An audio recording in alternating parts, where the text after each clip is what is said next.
Module 4 में आप सभी का वेलकम है। सेकंड एंड थर्ड प्रॉपर्टी को हम डिस्कस करने वाले हैं। ऑलरेडी मैटर के बारे में हम डिस्कस कर रहे हैं। मैटर की फर्स्ट प्रॉपर्टी हमने डिस्कस की, all the metals are made up of small and tiny particles. Second property is matters have a space between them.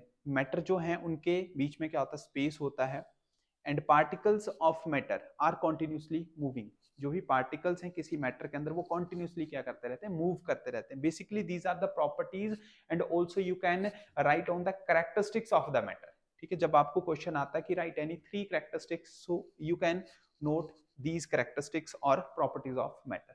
So firstly, the particles of matter have space between them. हम कैसे check करेंगे कि particles के अंदर जो है वो space होता है या नहीं होता है? Let us consider, take 100 ml water in a beaker. एक बीकर ले लो और उसमें आप 100 ml का क्या डाल दो, पानी डाल दो। ठीक है, पानी आपने डाल दिया।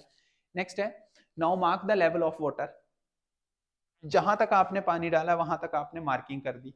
ठीक है जी, मार्किंग होगी। Then add to this 50 gram of sugar. अब आपने इसमें क्या करना है, 50 ग्राम शुगर जो है वो इसमें आपने एंटर करवा देनी है। ठीक है जी, शुगर ली और मैंने जो शुगर है वो इस वाटर में हमने एंटर करवा दी। अब हुआ क्या, dissolve the sugar bye steering it with glass rod. ये जो ग्लास रोड होती है, जब हम इससे मिक्स करवाते हैं, जैसे दूध में चीनी डालते हैं, चम्मच से हम उसको घोलते हैं ना, तो बेसिकली उसको क्या बोलते हैं, स्टिर करना। तो स्टिर करना यानी कि मिक्स करना। ये क्रिस्टल आपको यहाँ पे विजिबल हो रहे हैं। जैसे जैसे हम उसको मिक्स करते जाएंगे ये वाटर के अंदर क्या होते जाएंगे, घुलते जाएंगे। ठीक है जी, you will notice that the level of water is the same. यहाँ पे कोई भी वाटर के लेवल में डिफरेंस नहीं आया। हमने यहाँ पे सबसे पहले 100 ml जो था वो क्या लिया था, वाटर लिया। अब 50 ग्राम हमने यहाँ पे शुगर एंटर करवाई, तो चेंज तो आना चाहिए था। आप ऑलरेडी लास्ट मॉड्यूल में एक डिस्कस करके आए थे कि जब एयर को हम फुटबॉल के अंदर भरते हैं तो उसका वेट जो है वो इंक्रीज कर जाता है। बेसिकली जो पार्टिकल्स हैं वो उसके अंदर एंटर करवाए जाते हैं, तो उससे मास और स्पेस में चेंज आता है। मास तो बेसिकली कांस्टेंट है, बट स्पेस में कहीं ना कहीं पे चेंज आता है। तो यहाँ पर ऐसा कोई भी चेंज हमें देखने को नहीं मिला। तो हुआ क्या ऐसा? ठीक है, उन्हीं चीजों को हम यहाँ पे फिर से डिस्कस करते हैं कि हुआ क्या। So where does the sugar go, कि वो चीनी गई कहाँ? अगर उसके अंदर हमने डाली, ठीक है, उसके अंदर एक स्वीटनेस तो आ गई, लेकिन वो पार्टिकल कहाँ पर गए? तो पार्टिकल कहाँ पे गए?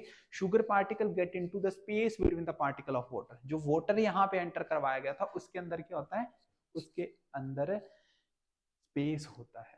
आपने एक स्ट्रक्चर देखा होगा काफी बार, सबसे पहले सॉलिड लिक्विड गैस का जब स्ट्रक्चर आपको पढ़ाते हैं तो बेसिकली ये सॉलिड का स्ट्रक्चर होता है, जिसमें पार्टिकल एक दूसरे के साथ क्या होते हैं, टाइटली पैक्ड होते हैं। अगर मैं लिक्विड की बात करूं तो लिक्विड में कुछ इस तरीके का स्ट्रक्चर बताया जाता है, जिनके बीच में क्या होता है, हल्का हल्का स्पेस होता है। गैसेस की बात करूं तो काफी फार डिस्टेंस को हम यहाँ पे शो करवाते हैं कुछ इस तरीके का। तो यही चीज आपको पार्टिकल के स्पेसेस के बारे में बता रही है। जब लिक्विड के अंदर आप कोई चीज एंटर करवाएंगे तो वो यहाँ पे जो खाली वाला स्पेस है, ये जो ब्लैंक स्पेस है, यहाँ पे वो शुगर के क्रिस्टल के होंगे, खुद को एडजस्ट कर लेंगे, खुद को वहां पे वो भर लेंगे। तो यही चीज आपको यहाँ पे बताई जा रही है। This indicate the particles of matter have a space between them.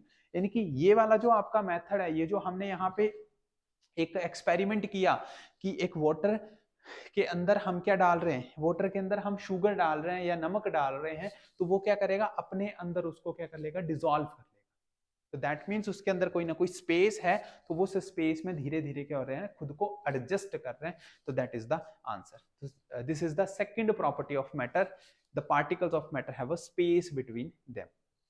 Next concept पे आएंगे, particles of matter are continuously moving. क्या पार्टिकल्स जो हैं वो कॉन्टिन्यूटी मूव करते हैं या नहीं करते हैं? क्या वो हमेशा लगातार अपनी मोशन फॉर्म में रहते हैं या कहीं पे रुक जाते हैं? तो उसका एक एग्जांपल हम यहाँ पे डिस्कस कर लेते हैं। एग्जांपल के लिए, potassium permanganate particles spread throughout the water particle and mix upon their own without steering because they are moving or they are in motion. Example के लिए कि एक बीकर आपने लिया, उसमें आप क्या डाल दो, एक जनरल सा एक एग्जांपल और लेते हैं। ठीक है, एग्जांपल क्या लिया मैंने, एक बीकर लिया, इसको हम उसके बाद डिस्कस करते हैं। एक बीकर लिया और एक और बीकर लिया, दो बीकर आ गए। यहाँ पे है कोल्ड वाटर, यहाँ पे है हॉट वाटर। ठीक है, वाटर है यहाँ पे। यहाँ पर एक चम्मच चीनी का डाल दो, चीनी डाल दी, चीनी के क्रिस्टल यहाँ पे चले जाएंगे। हॉट वाटर में डालेंगे, चीनी के क्रिस्टल यहाँ पर चले जाएंगे। 2-3 मिनट 5 मिनट के बाद जो है, जो हॉट वाटर होगा वहां पर आपके पास कोई भी क्रिस्टल शो नहीं होगा। जैसे आप पानी को धीरे धीरे दूसरे बीकर में डालेंगे, आपको चीनी वहां पे नहीं मिलेगी क्योंकि वो डिसॉल्व हो चुकी है। कोल्ड वाटर में क्या होगा, यहाँ पे हल्के हल्के जो शुगर के क्रिस्टल होंगे वो आपको देखने को मिलेंगे, बट उनका भी साइज क्या हो गया होगा, कम हो गया होगा।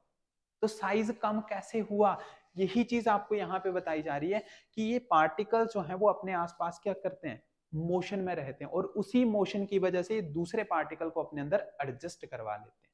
जैसे एग्जांपल के लिए एक बीकर आपने लिया, यहाँ पे पोटेशियम परमैंगनेट आपने कुछ क्रिस्टल की जो ड्रॉप्स है आपने डाली। अब बोला जा रहा है कि मिक्स नहीं करना है, स्टिर नहीं करना है, ठीक है। अगर मिक्स नहीं करेंगे तो धीरे धीरे ये सारा का सारा जो आपका पोटेशियम परमैंगनेट है इसके अंदर डिसॉल्व होगा। बट क्यों डिसॉल्व होगा, अगर मैंने उसको मिक्स नहीं करवाया तो डिसॉल्व क्यों हो रहा है। अगर मैं इसको मिक्स करवाता हूं तो कॉन्सेप्ट आ गया कि मैंने खुद मोशन में लिया उसको, मैं खुद उसको मोशन में दे रहा हूं। लेकिन अगर मैं उसको मिक्स नहीं करवा रहा हूं तो वो मिक्स क्यों हो रहा है, क्योंकि they are in moving position, वो क्या होते हैं, मोशन में रहते हैं। तो हमें यहां से ये पता चल गया कि जो पार्टिकल्स हैं किसी भी मैटर के अंदर वो कॉन्टिन्यूसली क्या करते हैं, मूव करते हैं। इस प्रॉपर्टीज की जानकारी जो है वो हमें यहां से पता चल रही है। The movement of the different particles among each other so that the become mixture uniformly is called diffusion। diffusion बोलते हैं हम इसको, क्या बोलते हैं, diffusion बोलते हैं। बेसिकली जो मिक्सिंग हो रही है ऑटोमेटिकली, हमने उसको मिक्स नहीं किया, वो ऑटोमेटिकली उस लिक्विड के अंदर क्या हो रहा है, मिक्स हो रहा है, उस कॉन्सेप्ट को बोलेंगे डिफ्यूजन। डिफ्यूजन क्या है, बेसिकली मूविंग ऑफ पार्टिकल्स है। This indicate the particles of matter are continuously moving.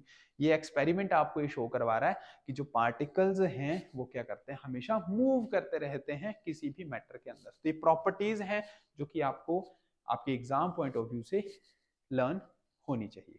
Next module के साथ फिर से हम जुड़ेंगे। Thank you so much.